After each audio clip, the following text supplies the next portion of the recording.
ஸ்ரீ சங்கரா தொலைக்காட்சி நேயர்களுக்கு வணக்கம். வால்மீகி ராமாயணத்தில் உள்ள ஒவ்வொரு சம்பவத்தையும் வடுவூர் ராமபிரானின் புன்னகையோடு இணைத்து அனுபவித்து அடியேனின் பிராச்சாரியன் ஆசுகவி வில்லூர் சுவாமி அருளி செய்த மந்தஸ்மித ராமாயணம் எனப்படும் புன்னகை ராமாயணத்தை ஒரு தொடராகவே ராமனின் புன்னகையோடு சேர்த்து நாம் அனுபவிக்க உள்ளோம்.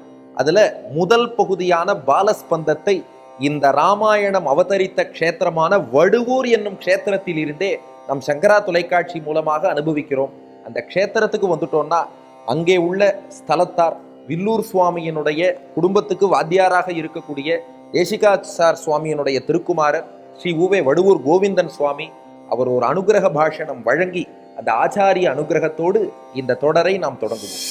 சாசாம் ஆவிரபூச்சௌரிஹி ஸ்மயமான முகாம்புஜ பீதாம்பரதர ஸ்ரக்வி சாக்ஷான் மன்மதா என்று வால்மீகியினுடைய அருளி செய்த பிரகாரமாக ஸ்மயமான முகாம்புஜா என்ற பதத்திற்கு அன்வர்த்தநாமாவாக விளங்கி சேவை சாதிக்கும் வடுவூர் மந்தஸ்மித ராமனான இந்த புன்னகை ராமனை பற்றி இங்கு வாழ்ந்து அனுபவித்த வில்லூர் நடாதூர் ஆசுகவி சார்வபௌம ராஷ்டிரபதி சம்மானித ஸ்ரீநிதி சுவாமி அருளி செய்த இந்த மந்தஸ்மித ராமாயணமான புன்னகை ராமாயணத்தை அவருடைய சச்சிஷ்யரான டாக்டர் வெங்கடேஷ் அவர்கள் இப்பொழுது இன்றிலிருந்து தொடங்கி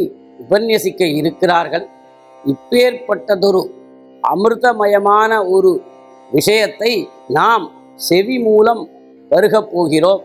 இந்த ராமனுக்காக, வடுவூர் ராமனுக்காக, மந்தஸ்மித ராமனுக்காக, இந்த புன்னகை மன்னனுக்காக, வேறு யாரும் புன்னகை மன்னன் அல்ல, இவன் ஒருவனே புன்னகை மன்னன். அந்த புன்னகை மன்னனுக்காக அருளி செய்த அந்த ராமாயணத்தை தான் அருகிலிருந்து திருச்செவி சாத்தி இதை உபன்யசிப்பவர் என்ன, இதை எழுதியவர் என்ன, இதை அனுபவிக்க பிற்காலத்தில் டிவியில் அனுபவிக்க போற நாம் என்ன, நம் அனைவருக்கும் சகல க்ஷேமத்தையும் சகல சௌபாகியத்தையும் சௌமங்கல்யத்தையும் வம்சாபிவிருத்தியையும் கொடுப்பான் என்று கூறி அடியேனுடைய வார்த்தையை பூர்த்தி செய்கிறேன். சுச்சக்கர வரதாச்சாரியம் சுத்த சத்வ குருத்தமம் ஸ்ரீநிதி ராகவம் வந்தே ஹி அபார கருணாகரம் கவிதாஜித கல்லோலி கன்யகா காந்தவக்ஷசே கருணாதி குணாட்யாய கமலா நிதயே நமஹா. ஸ்ரீ சங்கரா தொலைக்காட்சி நேயர்கள் அனைவருக்கும் வணக்கம். இன்று முதல் ஒரு புதிய தொடர் ஒன்றை சங்கரா தொலைக்காட்சியிலே நாம் தொடங்குகின்றோம். என்ன தொடர்னா ஆனந்தமான தொடர், அமிர்தமயமான தொடர். தலைப்பே புன்னகை ராமாயணம் என்ற தொடர். இதோ பாருங்கள், கண்ணெதிரே புன்னகை மன்னனாக, மந்தஸ்மித ராமனாக, வடுவூர் ராமன் சீதாராமனாக லக்ஷ்மணனோடு கூட நமக்கு சேவை சாதிக்கிறான். இந்த ராமனுடைய புன்னகையை அனுபவித்து இந்த புன்னகைக்காகவே ஒரு ராமாயணம் அடியனின் பிராச்சாரியன் ஆசுகவி வில்லூர் ஸ்ரீநிதி சுவாமி அருளி இருக்கிறார். அந்த புன்னகையை குறித்த ராமாயணத்தை தான் அடுத்த சில நாள்கள் ஒரு தொடராகவே நம்முடைய ஸ்ரீ சங்கரா தொலைக்காட்சியிலே நாம் அனுபவிக்க உள்ளோம்.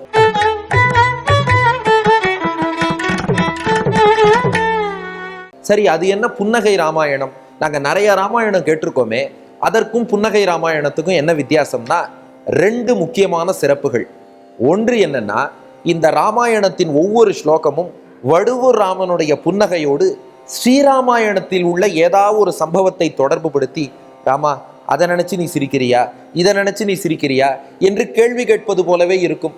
ராமா, அன்று கைகேயி உன்னை பார்த்து காட்டுக்கு போன்னு சொன்னாயே, அப்போதும் நீ மகிழ்ச்சியோடு ஒரு புன்னகை செய்தாயே, அதைத்தான் எங்களுக்கு காட்டுவதற்காக வடுவூரில் நீ புன்னகை செய்கிறாயோ.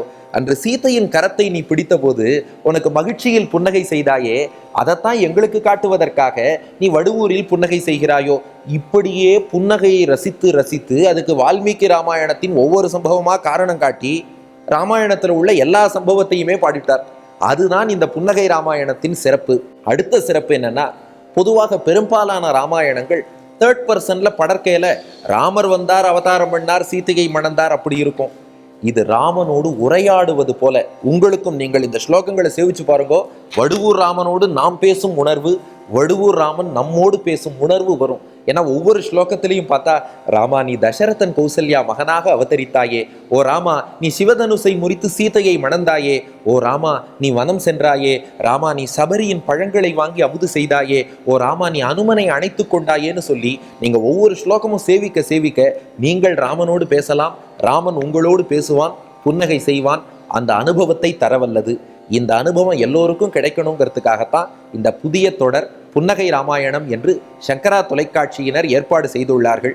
நாம் ஏற்கனவே இந்த ப்ரோமோலெல்லாம் சொன்ன மாதிரி உங்கள் வீட்டிலும் ஒரு படத்தின் வடிவிலோ விக்கிரக வடிவிலோ சீதாராமர்கள், லக்ஷ்மணன், ஆஞ்சநேயர் அவளை எழுந்துருளை பண்ணிக்கோங்க. அவர்கள் முன்பு இந்த ஸ்லோகத்தை இவர்கள் ஒளிபரப்ப நீங்களும் சேர்ந்து சொல்லுங்கோ. வாங்க, நாம் எல்லோருமே ராமனோடு உரையாடுவோம், உறவாடுவோம். உங்கள் ஒத்தொத்தொரு இல்லத்திலும் உள்ளத்திலும் இருக்கும் ராமன் உங்களையும் பார்த்து புன்னகை செய்வான். வாங்கோ, அந்த புன்னகையை அனுபவிப்போமா? இப்போ புன்னகை ராமாயணத்தின் முதல் ஸ்லோகம். வில்லூர் சுவாமி அப்படியே இதே ராமனை தான் சேவிச்சு இந்த இடத்தில் எழுந்த ஸ்லோகம் தான். ஆச்சாரியன் அனுகிரகம் அதே இடத்தில் இருந்து கொண்டு அந்த முதல் ஸ்லோகத்தை இன்று அடியன் விஞ்ஞாபனம் பண்ணுகிறேன். அர்ச்சக சுவாமி எழுந்தருளி இருக்கிறார். எப்போதுமே பெருமாளை அர்ச்சக முகேன நாம் வணங்க வேண்டும். அதனால அர்ச்சகர் மூலமாக அந்த முதல் ஸ்லோகத்தை பெருமாள் முன்பு நீங்களும் விண்ணப்பம் பண்ணுங்க. தினந்தோறும் உங்காத்து பெருமாளுக்கு நீங்க விண்ணப்பம் பண்ண போறீள். இன்னைக்கு எல்லாரும் சேர்ந்து வடுவூர் ராமனுக்கே அப்படியே தொலைக்காட்சி வாயிலாக ஸ்லோகத்தை சமர்ப்பிச்சிடுவோம். புன்னகை ராமாயணத்தின் முதல் ஸ்லோகம் உங்களுக்கு தொலைக்காட்சியிலும் ஒளிபரப்புவார்கள். நல்ல வாய்ப்பு. வடுவூர் ராமர் எதிர்த்தாப்புல இருக்கார். எல்லாருமா ஸ்லோகத்தை ராமன் முன்பு விண்ணப்பித்து விடுவோமா? ஸ்ரீமத் வெங்கடசேஷ தேசிக மணேஹே அஸ்மத் குரோர் பாரதிம் அன்யாத்ருக்ஷ மதீய திவ்ய சுஷமா சேவேதி பத்யாகிருதிம் அந்தர்பாவயதோ பகிர்யதபவத் மந்தஸ்மிதம் தத் பிரபோ மஹ்யம் சம்பதம் ஆதனோது சததம் மஹ்யா சுதாயாஃப் பதே என்பது ஸ்லோகம். இப்போ வடுவூர் ராமனை நேரா அட்ரஸ் பண்றார். மஹ்யா சுதாயாஃப் பதே, பூமி தேவியின் மகளான சீதைக்கு கணவனாக இருக்கக்கூடிய வடுவூர் ராமா, நீ ஏன் சிரிக்கிற தெரியுமா? அதுக்கு ஒரு காரணம் இருக்குன்னார். என்னன்னா, இப்போ வில்லூர் ஸ்ரீநிதி சுவாமி ராமனை பார்த்து சொல்றார், ஸ்ரீமத் வெங்கடசேஷ தேசிக மணேஹே அஸ்மத் குரோர் பாரதீம். பாரதினா கவிதைன்னு அர்த்தம். இந்த இடத்துல வில்லூர் சுவாமியின் திருத்தகப்பனார் வெங்கடசேஷாரிய மகாதேசிகன், அவரோட ஆச்சாரியன். அவர் ஒரு ஸ்லோகம் இந்த ராமனை பத்தி எழுதினாராம். அதுல என்ன சொன்னாராம்? அன்யாத்ருக்ஷ மதீய திவ்ய சுஷமா சேவேதி பத்யாகிருதிம். அன்யாத்ருக்ஷ ஸ்லோகம்னு அந்த ஸ்லோகத்துக்கு என்ன கருத்துன்னா, ஒரு பக்தர் இதே வடுவூர் கோவிலுக்கு வரார். ராமன் முன்னாடி கை கூப்பினாராம். ராமன் முன்னே கை கூப்பி நின்று என் பாபங்களை நீ போக்க வேண்டும்னு வேண்டினாராம். ஆனா நம்ம ராமன் வரப்பிரசாதி. ராமன் என்ன பண்ணானா, அவர் எப்போ கோவிலுக்குள்ள நுழைஞ்சு ராமனை நோக்கி கை கூப்பினாரோ அப்பவே அவரோட பாபங்கள் எல்லாம் போக்கிட்டு இவருக்கு மேல என்ன அனுகிரகம் பண்ணலான்னு ராமன் சிந்திச்சுருக்கானா. அந்த பக்தர் அதுவே புரிஞ்சுக்காம மறுபடியும் கை கூப்பி என் பாபத்தை போக்கு, பாபத்தை போக்கு, பாபத்தை போக்குன்னு அத்தையே கேட்டுட்டு இருந்தாராம். நம்ம வரப்பிரசாதி கருணை கடலான வடுவூர் ராமன் யோசித்தானா, ஏண்டா நீ உள்ள வரும்போதே உன் பாப்பத்தெல்லாம் போக்கிட்டேன், நீ கை கூப்பினதுக்கு வேற என்ன வரம் கொடுக்கலாம் நான் யோசிச்சுட்டு இருந்தா என் கருணையின் பெருமையை புரிஞ்சுக்காம மறுபடியும் பாப்பத்தை போக்குன்னே கேட்டுட்டு இருக்கியே, உனக்கு அவ்வளவுதானா? என் கருணை இன்னுமா உனக்கு புரியலைன்னு அந்த பக்தனின் அறியாமையை பார்த்து ஏளனமாக சிரித்தான். இப்போ வில்லூர் சுவாமி சொல்லுகிறார், மகான்கள் தங்களை தாழ்த்தி பணிவோடு சொல்லிப்பா. அந்த அறியாதவன்னு எங்க ஆச்சாரியன் சொன்னாரே, அது அடியன் தான் போல இருக்கு. அதனாலதான் அடியன் உன் முன்னாடி வந்து நின்று உன்னுடைய அனுகிரகத்தின் பெருமை தெரியாம இன்னும் பாப்பத்தை போக்குன்னே கேட்டுன்னு இருக்கேன். அதை நீ எப்பயோ போக்கிட்ட, இன்னும் என்ன கொடுக்கலான்னு காத்துன்னு இருக்க. அது தெரியாம உன் முன்னாடி வந்து நிக்கிறேன் பாரு. அந்தர்பாவயதோ பகிர்யதபவத் மந்தஸ்மிதம் தத் பிரபோ. என் அறியாமையை நினைச்சு நீ கேலியா சிரிச்சிருக்க போல இருக்கிறாமா, அந்த சிரிப்பு தாண்டா இப்போ வடுவூர்ல உன்னுடைய முகத்தில் ஸ்பஷ்டமாக சேவிக்கிறேன். இந்த புன்னகை, இத புன்னகை ராமாயணமா, சங்கரா தொலைக்காட்சி, கவசம் கனெக்ட், இதுலெல்லாம் மக்கள் கேட்க போறா. அவ எல்லாருக்கும் எல்லா வளங்களையும் செல்வத்தையும் இந்த புன்னகையே அனுகிரகம் பண்ணட்டும்ட்டார். மஹ்யம் சம்பதம் ஆதனோத்து சததம் மஹ்யா சுதாயாஃபதே.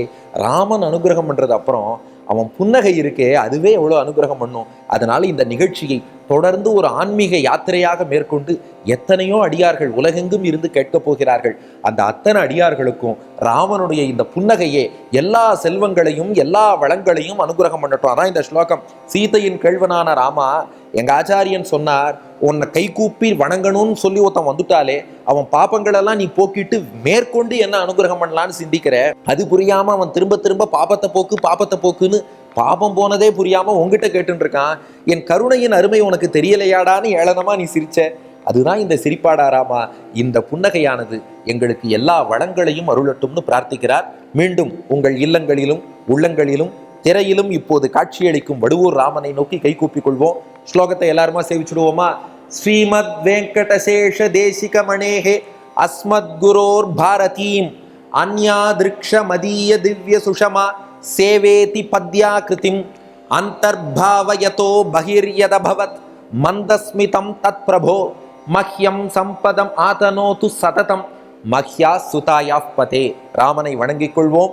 வளங்களெல்லாம் பெருக தினந்தோறும் தயாராக இருங்கள். புன்னகை ராமாயணத்தை தொடர்ந்து அனுபவிப்போம். இந்த முதல் 3 ஸ்லோகங்கள் ஒரு அறிமுகமாகத்தான் அருளி இருக்கிறார். அதனால இன்றைக்கு முதல் ஸ்லோகம் நமக்கு எல்லா வளங்களும் கிடைக்குங்கிறத இப்போவே பார்த்துட்டோம். அடுத்த 2வது ஸ்லோகம் நாம் எப்படி ராமனை தியானிக்க வேண்டும். ஏன்னா நீங்க தினந்தோறும் இந்த புன்னகை ராமாயணம் சொல்ல போறீங்க. ராமனை எப்படி தியானிச்சுன்னு சொல்றது என்ற கேள்வி வரும் அல்லவா? இந்த ராமனை நல்லா சேவிச்சுக்கோங்க. ஏன்னா அர்ச்சக சுவாமிகள் கிருப்பையால இன்னைக்கு கிடைக்காத ஒரு காட்சி, அப்படியே ராமனை ஏகாந்தமா அருகில் இருந்து சேவிக்கும் பாக்கியம் நமக்கு கிடைச்சிருக்கு. இந்த காட்சியை சேவிச்சுட்டு தான் தியானிச்சுட்டு தான் புன்னகை ராமாயணத்தின் ஒரு ஸ்லோகமும் சொல்லணும். அப்போ இதை எப்படி தியானிக்கணுங்கிற வர்ணனை 2வது ஸ்லோகத்தில் வருகிறது. அடுத்த பகுதியில் காண்போமா? நன்றி, வணக்கம்.